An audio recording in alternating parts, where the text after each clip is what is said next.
ओम श्री गुरुबसवलिंगाय नमः। माझं नाव सद्गुरू महानंदताई हिरेमठ। आमचं गाव मुगळी बसव मंडप बांधलेलं आहे। अक्कलकोट तालुक्यामध्ये येते, सोलापूर जिल्हा। इथे हातूर वस्तीत सिद्धवाबाई मंगल कार्यालयामध्ये आमचं जागतिक लिंगायत महासभाचं ते महिला घटकचं एक शिबिर, एक दिवसीय अभ्यास शिबिर ठेवले होते। त्याच्यात आम्ही समाविष्ट होऊन त्याच्याबद्दल लिंगायत इतिहास, लिंगायत सिद्धांत, लिंगायत संघटनाबद्दल आम्ही इथे विचार मांडलेले आहे सर्वांनी। इथे आम्ही लिंगायत धर्माला आमचं संविधानिक मान्यता मिळावं म्हणून हे सगळं संघटना हे प्रयत्न चालू आहे।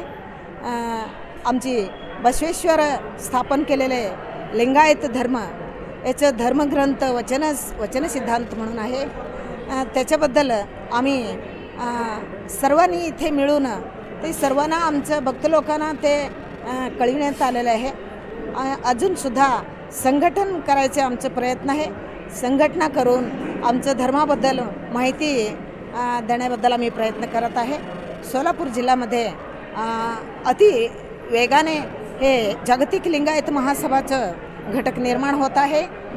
बसवेश्वर तत्वांचं आणि लिंगायत तत्वांचं प्रचार होत आहे।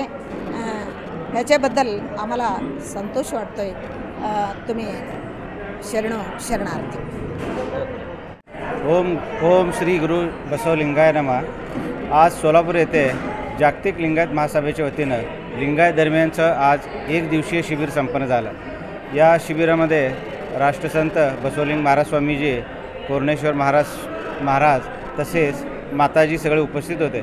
आजच्या या सभेमध्ये जागतिक लिंगायत महासभेच्या वतीनं काही ठराव पास झालेले आहेत। यामध्ये असं ठरलं आहे की यापुढे कुठलेही महाराजांनी किंवा धर्मगुरूंनी राजकारणात जर आलं तर त्याला जागतिक लिंगायत महासभा पाठिंबा देणार नाही आणि समाज पाठिंबा देणार नाही। तसेच सध्या आपल्या सोलापूरमध्ये जो जातीच्या दाखल्यावरून जो प्रश्न निर्माण झालेला आहे, कारण इतर धर्मीय इतर लोक आम्हाला विचारत आहेत की तुमची लोक जर असं बोगस प्रमाणपत्र काढून जर इलेक्शन लढवत असतील तर काय करावं। त्यासाठी आज एक गंभीर चर्चा या विषयावर झाली आणि आजचा ठराव असं झालेला आहे की कोणी बोगस जर जातीचा दाखला काढून इलेक्शन लढवत असेल तर त्याला जागतिक लिंगायत महासभा तसेच लिंगायत समाज त्याच्या समर्थन करणार नाही आणि त्याचा प्रचारसुद्धा करणार नाही। अशी विविध ठराव या ठिकाणी आज संमत झालेले आहेत आणि येणाऱ्या काळात मंगळवेढ्याचा जो स्मारकाचा विषय असू द्या किंवा इथून महाराष्ट्रातील 1 कोटी लिंगायतांचे जे ज्वलंत प्रश्न आहेत या विषयावर यापुढे जागतिक लिंगायत महासभा या मोठ्या नेटानं लढा देणार आहे।